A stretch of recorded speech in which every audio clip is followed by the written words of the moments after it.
Thank you, Misella, for the introduction. It's a privilege to be here today, and I'm really excited to talk to you, Sarah, about building a winning culture, and specifically within the NWSL. But I think there are so many lessons that every business outside of sports can take away from teams and leagues. And so one that I want to start with is like how you overcome adversity. And the NWSL is at a very interesting moment in the calendar right now. Everyone around the city can feel this. The New York Knicks are playing. The World Cup is coming to New York. It's an incredibly exciting part of the sports calendar.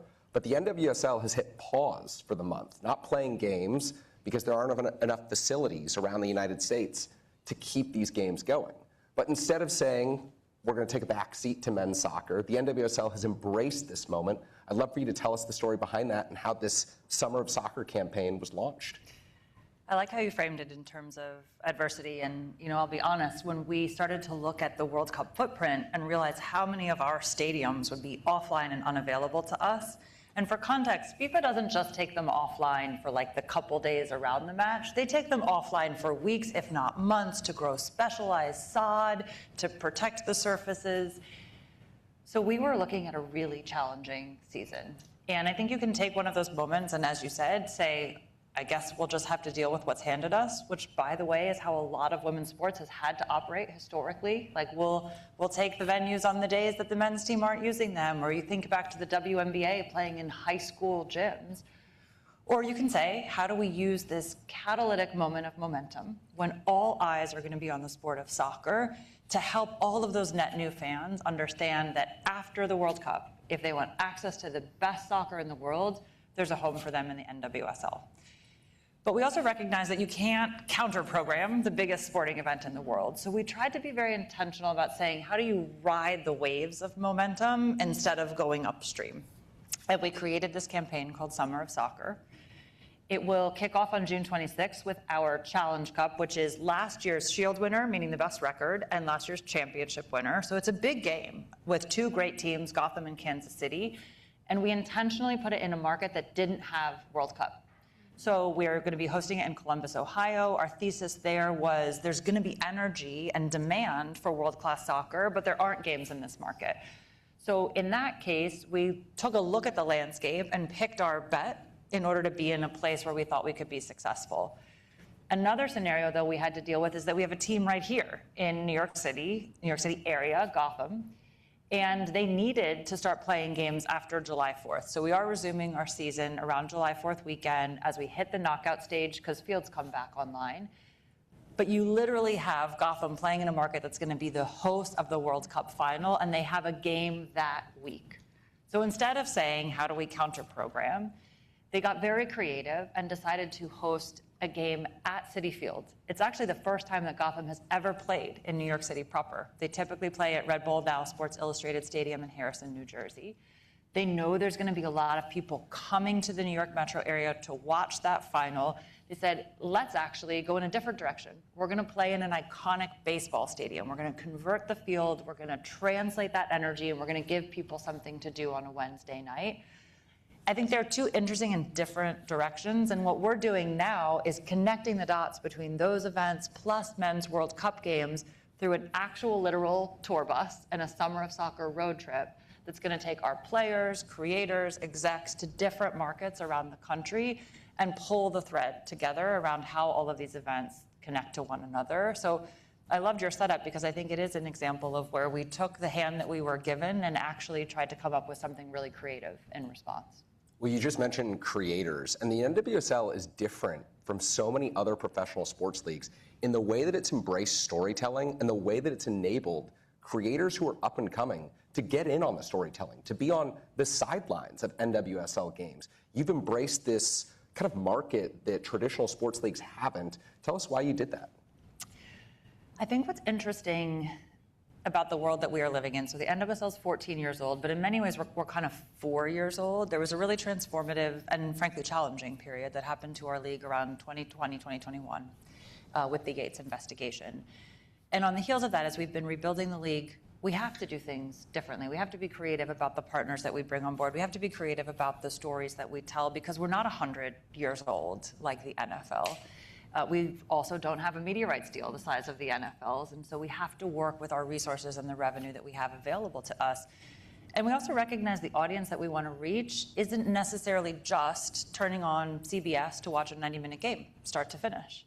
They're watching things like amazing footwork and penalty kicks on TikTok. And who better to connect them to those stories than creators who live and breathe and understand the game? So we worked with Google Pixel to create our LCC program where we actually have creators on the sidelines filming on Google Pixel, and then we're translating that in real time back to our social content. And I think in many ways, the most satisfying thing that happens for us is we create that content and then our own players repost it because they're the best storytellers. They're the ones that are really engaging the fans. But I think probably similar to many of you, in a high growth, resource constrained environment, you're forced to think really creatively about things. And I love that we can't do things that the way the NFL or the NBA did. We're now building something that's much more authentic to us. When I look at this extends well beyond creators as well. I'm from the Bay Area. This is a Bay Area-based podcast. The Bay FC team that sprang up 3 years ago is actually the third iteration of women's professional soccer that we've had. When I was a kid, it was Brandy Chastain and the Cyber Rays. In 2008 to 2009, it was the FC Gold Pride. But these teams folded. There wasn't investment. There wasn't kind of the structural impact that exists nowadays in women's professional sports. And a lot of this is through creative partnerships, whereas you're looking at sponsorships in a different way than maybe other professional sports leagues do. I'd love to hear more about that. I think some of it is like we have to be creative. What's actually interesting is, and I had a past life as sort of an investor in building high growth startups. In some ways, when you are investing with us or becoming a partner of ours, you're almost getting in at like a Series B, Series C stage, as opposed to like the NFL, where it's a publicly traded company and the cost of entry is above what a lot of people can tolerate. So sponsors can come to us with maybe smaller budgets than it would require and build something together with us. It also lets us do something really bespoke, like the Google example I gave you, where Bobby is another great one, the formula brand, where we have a partnership with them where we actually were able to provide on-site nursing rooms for our players, for our technical staff, and really think differently about how we meet the needs of our players. We have the highest per capita rate of mothers in our league versus any professional league. And you see players like Sophia Wilson coming back on the field after having a baby and playing some of the best soccer of her life. And so thinking about our value proposition, what's unique about our league, and then bringing on partners alongside that.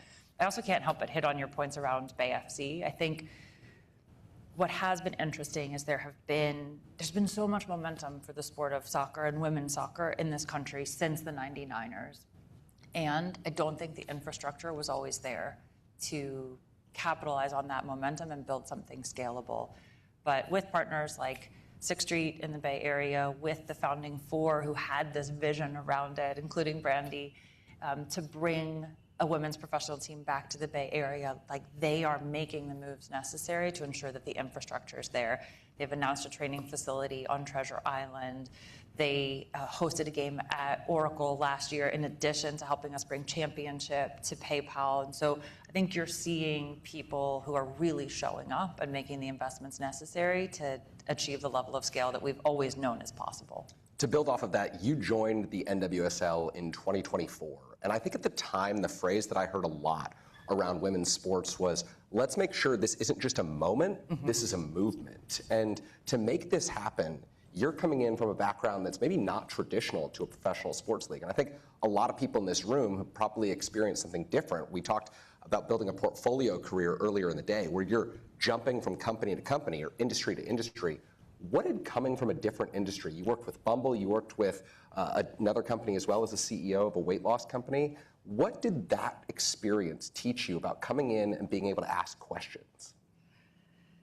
I mean, I think you actually just hit on it. It's like you do have to come in and ask questions. I feel like curiosity has been the red thread for me throughout my career. I was lucky to start my career in investing and strategy consulting, where like the framework of how you do the work is being able to come up the curve quickly on something. What's interesting going from dating app to digital health to sports is I think at the end of the day, the challenges of a high growth business are the same.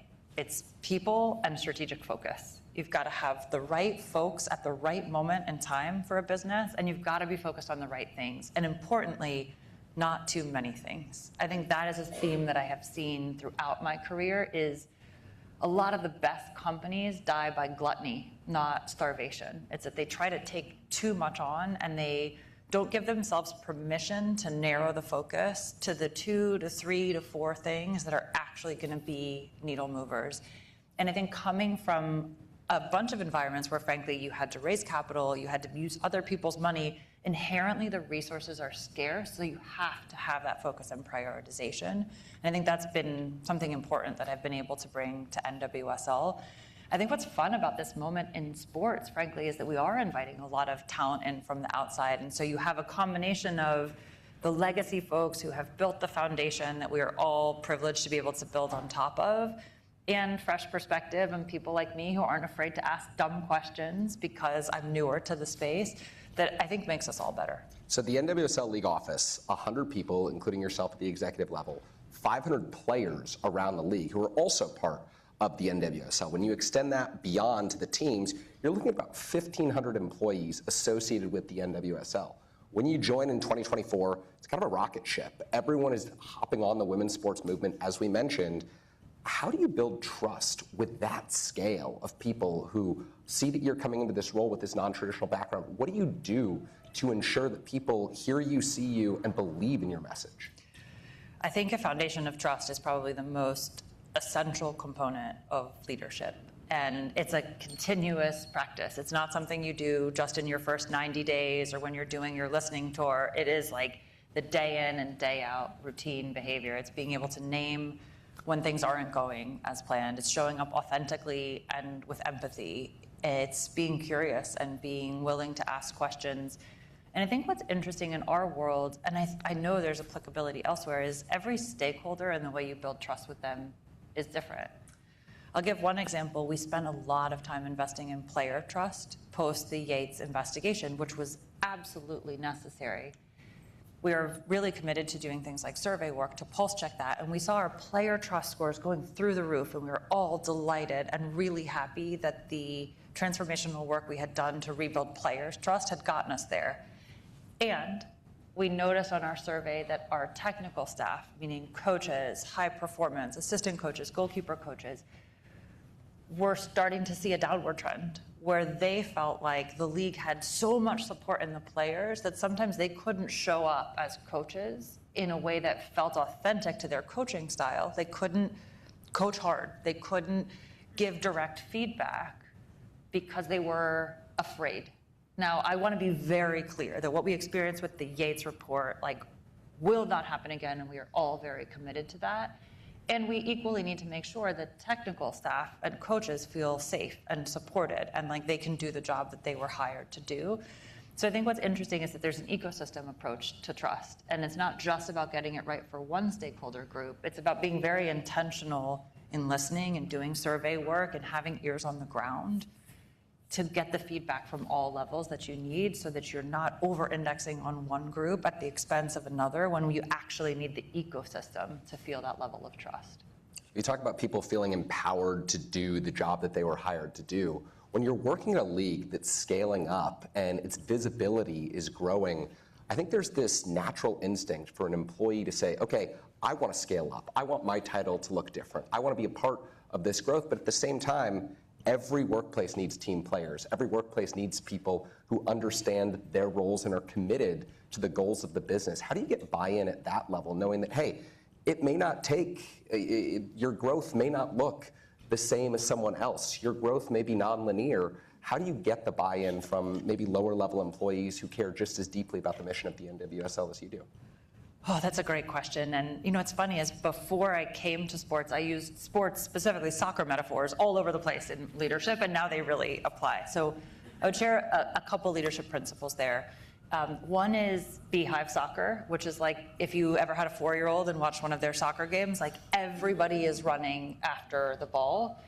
A lot of early stage companies can feel like that because in the early days, you're in one room, everyone knows everything, you're taking phone calls on the couch next to one another. But the reality is you have to spread out on the field as you grow and as you scale. And it does mean, to your point, that people who used to be in conversations maybe need to let go of something, or who used to drive decision-making around something need to pass that ball to someone else to do it. So you have to get comfortable getting people to play their positions on the field. Second is roster rotation. And I think it's interesting when I look at our clubs, they have world-class players, and still they might make a trade that surprises you. They may give up a player in order to get someone else for the same position, and they're both world-class players, but that new player will bring a different perspective and a different energy, and that might be necessary for the growth of the team or the growth of the company. I want to reflect back on what the words were earlier around decency, and I do think in order to have roster rotation and give yourself permission for that, you really have to think about decency as well, and operating with integrity and taking care of the people who helped you build, whether that means they take a period on the bench or that they move on to their next challenge, but really being intentional about rotating your roster but treating people with decency. And the last one is what I call the penalty kick principle, which is when we think about hiring, I want the kind of people who, if the game went to PKs, would put their hand up and say, put me in. I want to take one of those. Now, the reality, and I've told some of my friends, is like not everybody is built like that. There are folks who are like, oh, I'm here to be the team player. I'll do the field time all day, but like that's not the situation for me. That is okay. But those types of individuals, typically for me, have not thrived in the companies I've been a part of. So like, how do you screen for that in interview processes? You try to ask those kind of questions to understand, are they gonna be a hand up kind of person? And it's really about knowing your culture and knowing the kind of culture that you wanna build and being intentional about conveying those things as you're building and scaling your team. Knowing your culture, knowing your league. 10 years ago, the NWSL was a little bit stagnant. It was hard to figure out where the next markets might be. There was entry into markets that didn't necessarily work. Now you're scaling up. 6 years ago, there were 12 teams. Soon there will be 18 clubs. How do you decide which ownership groups to work with? Which cities might benefit from an NWSL team? What does that process look like behind the scenes? We're very lucky that there's a lot of interest right now in having NWSL clubs in markets, and so we have inbound interest all the time. We look at a handful of things. One is strong ownership groups. You know, owning a sports team is a lot like building and scaling a company. It's not for the faint of heart. You really need to be committed. You need to lean in. You need to be willing to commit resources. We also really want an owner who knows their market. Ideally, it has a very special place in their heart. They know the community. They are going to be able to build a fan base or call on relationships for corporate sponsorship. Two is the fans have to want it. The market has to be ready. I was lucky enough to be involved in our Denver expansion process, and the group that was mounting that bid got 2,000 young girls to write postcards to our commissioner and to the mayor of Denver saying, please bring an NWSL team to Denver. And when we went on site for a visit, they handed us mail crates after mail crates after mail crates with all of these postcards from the young girls. We want to see that the fans are going to be there, that they're going to show up, that they're going to buy tickets, that they want this club. Another important consideration for us is infrastructure. We, a few years ago, had only one purpose-built stadium. It was the first in the world that was built for a women's pro team. It's our stadium in Kansas City. Now, because of Denver and Boston, we'll have 3. We also have clubs that are building their own purpose-built stadiums. So the more we control our own infrastructure, the more we can control our destiny, because it means we can put the best games on broadcast and we can give those stadiums the best opportunity to sell tickets because they can be at great times of day and they don't have to be 4th or 5th in line to use the stadium after men's clubs or other sporting products. So those are some of the things that we think about. And as we touched on, you know, we have welcomed Denver and Boston on the field this year. We've announced Atlanta and Columbus coming soon. And importantly for us, it's like, how do we keep that culture alive as we start to add some of the new flavors from those markets, but stay true to the league level values and also create local fandom? And it's going to be an exciting problem to solve. No doubt about that. One of the themes that we touched on throughout the morning sessions was navigating the tension of AI in the workplace. And I'm sure that you're experiencing that at the league office, but just to pull back a little bit, how does the NWSL view the demand and the craving for in real life experiences today, while so many other businesses are dealing with the tension around how are we integrating AI into our workflows? It's interesting, when I thought about taking this job, because we all, like, our time is our most precious commodity. One of the things that struck me as interesting is that sport is sort of the ultimate AI play, if you will, in that if we have more free time, we're going to be able to spend it on our passions, and sport is certainly a passion.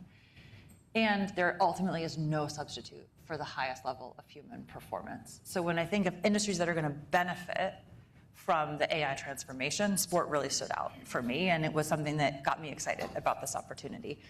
We, like many of you, are searching for efficiencies in our day-to-day all the time. We have built some really cool AI-driven tools that help us, for example, take a snapshot of stadium fill during a broadcast match and understand, the approximate seating capacity and how many of those seats are full and whether we should shift our seating manifest, to really rote things like making sure that our players are covering certain logos on their shoes. I mean, really, really basic stuff. And we're trying to focus on saving the manual, repetitive processes first so that we free up things like creative thinking and time. And I think as I look across businesses, that's where I see a lot of the success early on happening, is how do we embrace this to create better workplace experience for our employees, because it's taking the really boring administrative stuff off their plate. I think the other thing, candidly, we're trying to be intentional about is not hiring too fast in a moment like that, so that we can unlock the full potential of our existing employees first, and we don't find ourselves in a place of overcapacity. I think there are so many different themes that we can touch on with building a winning culture that people can apply back to your own businesses that you work at. But I think one of the final thoughts here is success for the NWSL as you continue to grow, as you continue to take over this marketplace that has emerged for women's sports and really for global soccer that exists right now in the United States. What does success look like over the next 5 to 10 years? I heard a really interesting explanation of this the other day that I have really embraced personally as well. And I want to be in a world 5, 10 years from now where we don't say women's sports or men's sports. We just say sports. We don't call it the MNBA. We do call it the W. So in a future state, I would love for us to be as much a part of the conversation as the men's side. I also have the privilege of having an 11-year-old, a 9-year-old, both daughters, and then a 2-year-old son. And I love the fact that I can go with them to games, and they don't realize that a generation ago, you couldn't have a women's team be your favorite team. There just weren't enough of them. And so my daughters get to grow up and not realize that that's unusual. And what will be even more exciting is when my 2-year-old son is running around in those jerseys too and doesn't think that that's strange. And so I want to see our players be among the best paid in the world. I want to see our fandom growing in markets across this country and globally. I want to see our businesses be commercially healthy and successful, because that will prove that this, coming back to your prior point, is not just a moment in time. It's a durable movement that we've all been intentional about building, but that is having a lasting impact on culture and society. And I think that's what meaningful scale looks like. Sarah Jones Simmer, thank you so much for joining us. Thank you. I'd like to welcome my colleague and the managing editor of Charter, Jenna McGregor, back to the stage.